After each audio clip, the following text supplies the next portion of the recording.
Hi guys, Henrik Scholder here with MechanixMenace. I'm back in the garage again.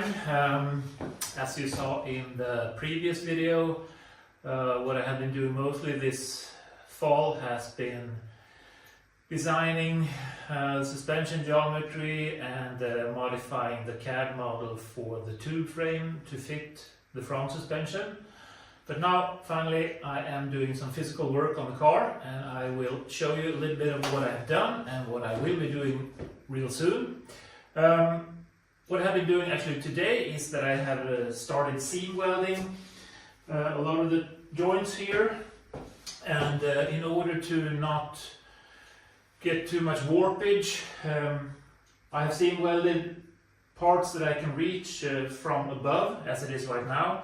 But I don't want to weld too much from the top, because then the whole chassis will bend like this. So it's enough to keep it together in one piece. And what I'm going to do now is I am going to use these two stands here, screw them onto the floor, and then attach it to the chassis. I will show you more details soon, but I have used these before when I did work on a previous iteration on the car. I could rotate it, so this is going to be a rotisserie, and you have this metal stand here, and I have welded on some parts from some scrapped shock absorbers from work. So this is a cylinder head, the top of a shock absorber, and you have a spherical bearing here, and then just a bolt here. So this is nice. So this means that the front and the rear attachment points do not need to line up perfectly, because this can, I mean, it can swivel in all directions. One issue is that, I don't know if you see it, but I have this center reference, these metal rulers that I have mounted on the floor, and with this design here, this will hit that center ruler, so I need to modify. This stand is the front stand, it's going to sit here. This is the rear one.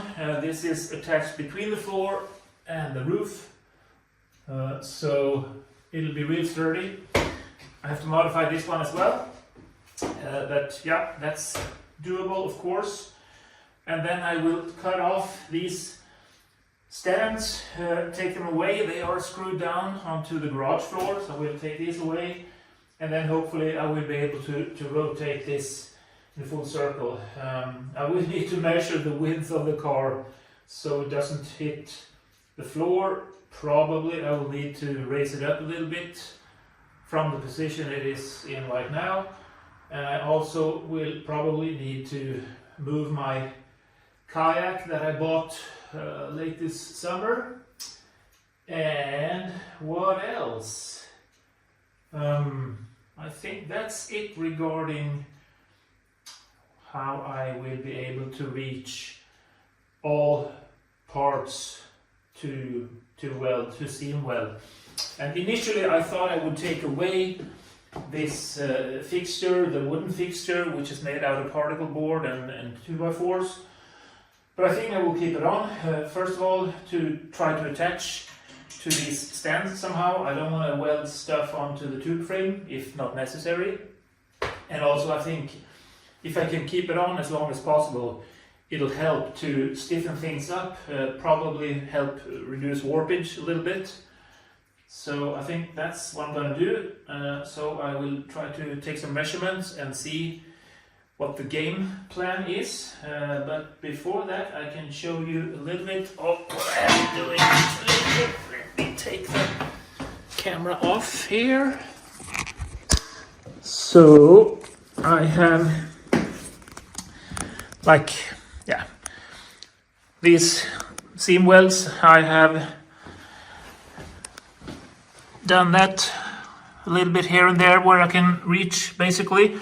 And what I did a couple of weeks ago was that I made these sheet metal pieces that I have welded onto the front structure here and the A-pillar. And the reason why I am seam welding this part of the chassis, although I haven't even started making the front part yet. I believe that if this is fully seam welded, I mean, it will have some warpage, but then I can kind of compensate instead of tack welding everything at first and then seam welding. If it warps, then there's nothing to do. If this warps slightly, I can compensate when I weld the front part on. And also the front part, I can show you here, basically the part where the suspension will sit. This part here, I will weld that as a separate unit, fully seam weld it, and then I will have basically two parts, the cabin part and the front suspension part. I will reattach them to the floor again using these stands here. And of course I will have to align it again with the reference ruler I have here on the floor, so that'll be a bit tricky. But when doing that, I only need to attach the tubes going from the front suspension part of the chassis up to the firewall here. So that's 1, 2, 3, 4, 5 tubes on each side. So not a lot of tubes who can create more warpage, and also they are really far apart. So even if you have a slight contraction in the welds, it's not going to make a huge difference to the position of the two parts of the chassis in respect to each other. So I will start by modifying this rear stand here, and as I said, this part here will clash with this reference ruler mounted on the floor, so we'll need to kind of open up here to make space for it. And I will use these pieces, weld them on something like this, cut this away, it'll still be strong, and then this is going to be bolted to the floor. Yep, and these parts here look a bit strange. These are actually stuff that I used in 1996, the previous version of the Z car, where I had a Chevy 350, 420 horses. But here in Sweden you cannot register cars where you raise the power too much. So maximum I could have in the car was, I think, 168 horses. So I did some tricks. These were inserts that I put in the exhaust system after the collectors. So it was a 3-inch exhaust system, double 3-inch, and all the exhaust gas had to go either through this hole here in the square tube, out through these cross holes, or through these 4 holes. And I did some other stuff too. I think I hooked off the secondaries on the mechanical 750 Holly double pumper carburetor. So I think actually probably it didn't make much more than 160 horse or something. You could floor it in neutral, and I don't think it read more than maybe 3,000, and then it sounded like the whole exhaust system was going to explode. So these have been lying in the garage now for, what is it? It is like 27 years, something like that, because I drove the car in 98 the last time. So finally I will get some use for this. As you can see, they are quite sooty, but they will do for this job. So let's get started.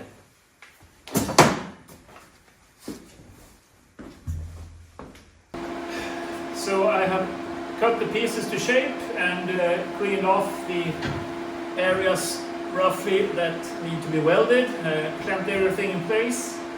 So now I'm just gonna weld it up and then cut this part away.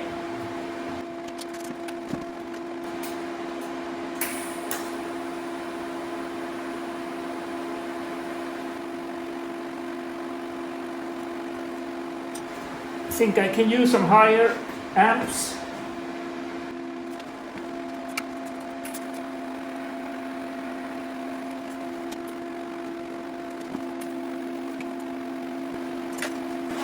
Even higher for this, which has a thicker wall thickness.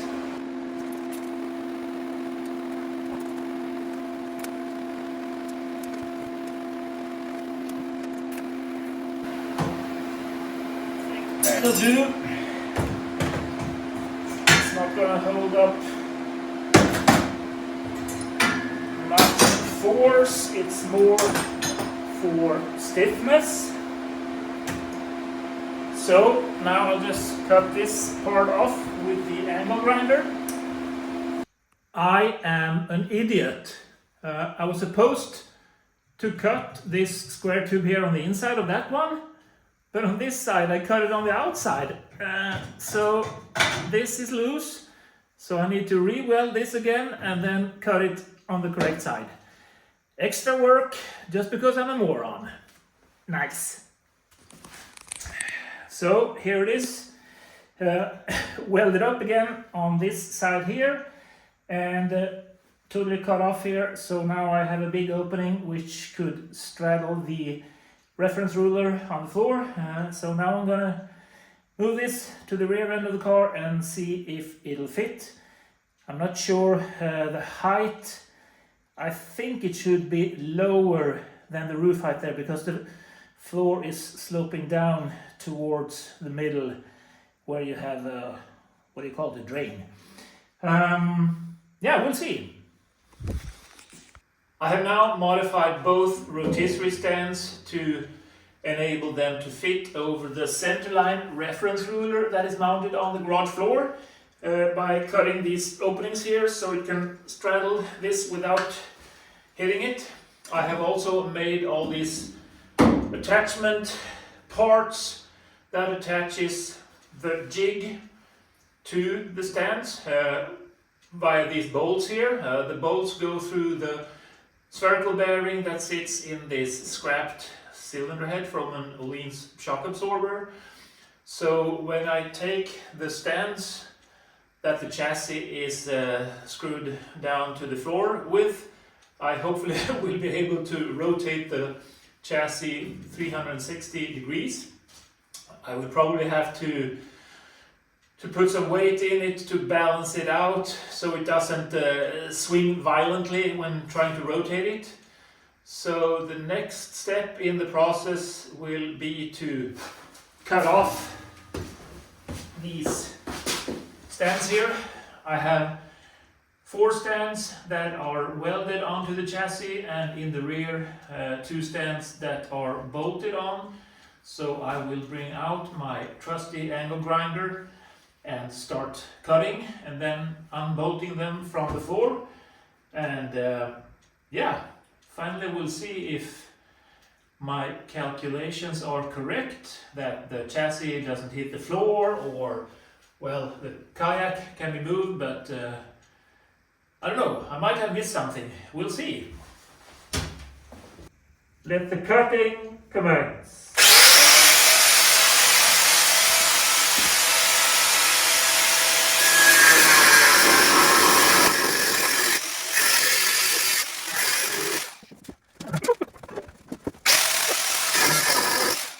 I'm not all the way through. Maybe I can reach from here. Maybe. No. I think I'll need a hacksaw.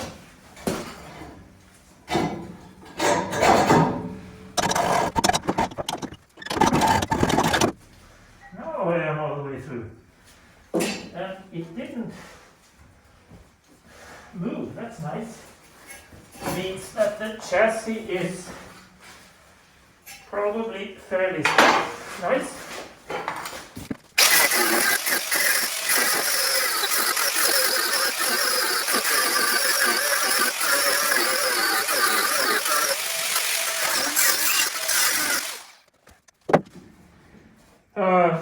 Now I will loosen the stands from the floor, and if we still have some parts that are connected here, I'm not sure if I managed to cut all the way through the welds.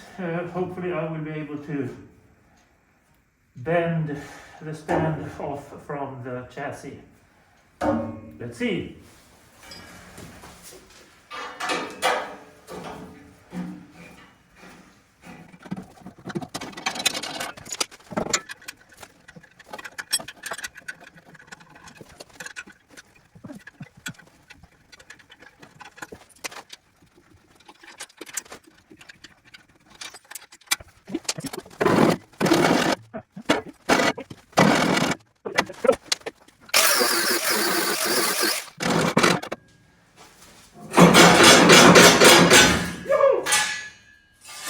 Oh, nice. Walk down. A couple more to go.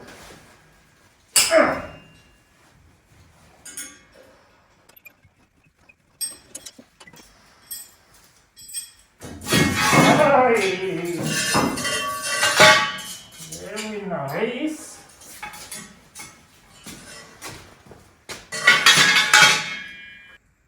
Now I have removed all the stands that the chassis was sitting on, bolted to the garage floor, and as you can see, now the body slash chassis swivels on the rotisserie stands. In order to be able to move the car through 360 degrees, I had to do some small modifications. For instance,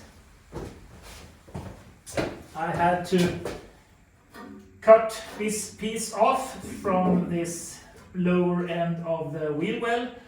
It doesn't matter because this is oversized anyways, and it'll be cut down even more in the future. And also I was super lucky in regards to the clearance to my kayak. As you can see, I have attached some stuff here, some masonite onto the kayak hull, and as you can see later, the car slightly scratches on it, but since it can move sideways with these wear plates here, everything works. And as I suspected, the center of gravity is quite low, so when you need to move it all the way up like this, it takes some effort, but I don't think I will balance it as I said initially. I think it'll be fine. Now I'm going to attach some straps, and I am going to rotate it 180 degrees, so totally upside down, and we'll see what that looks like.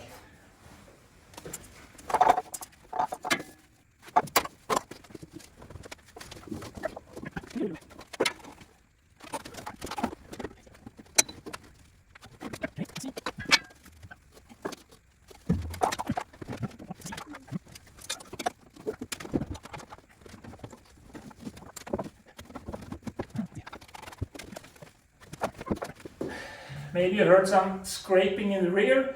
I was super lucky. I'm not sure if you can see it from there, but this little loop here that I'm using for the straps well actually it did scratch the support for the wheel well, so like there was a chip pulled off, and it touches the wheel well itself, but not by much.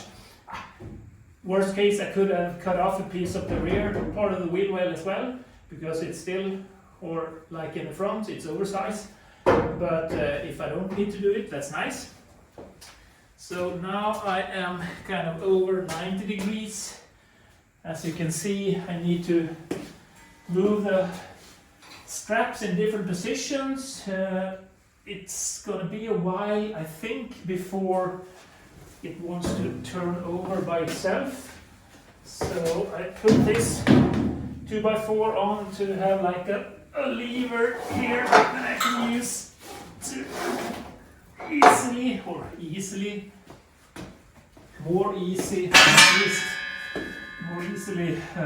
move it.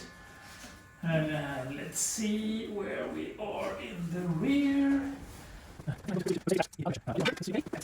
Oh, now it's scraping on the kayak.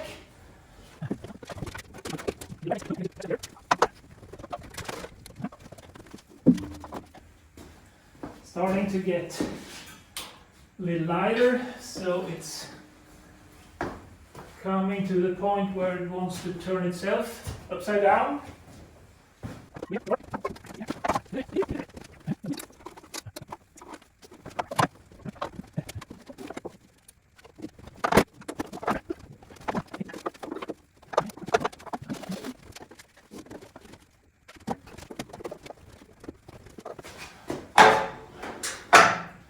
Yeah, as you can see, now I have reached the point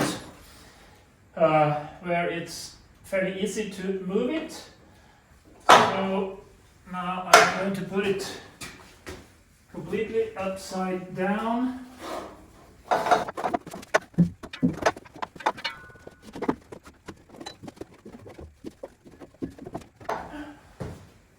Okay.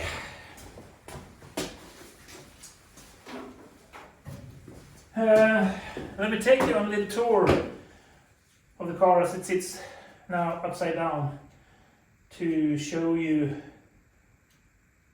the contraptions I have used to get it in this position.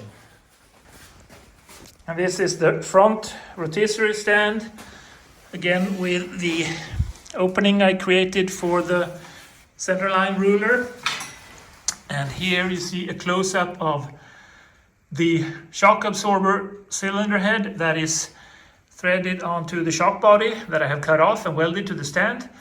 And inside here you have a spherical bearing, and in this case in the front I have a long threaded rod going through to here, and it's bolted to the spherical bearing. And as I said before, the nice thing with the spherical bearing is you don't have to have everything lined up perfectly, since it can swivel. And you can see that this is actually not at 90 degrees to the axis. It's a bit off, but it works anyway. And I have made quite a big wooden thing here to be able to attach it to the jig here. I have also taken some extra safety measures with these parts here, which basically surround this chassis tube. So if the chassis lets go from its jig, this will prevent it from falling over. And in the rear, it was a bit easier. I just bolted this, what is it? 2x5 piece onto here via these spacers here, also surrounding this chassis tube for the same reason.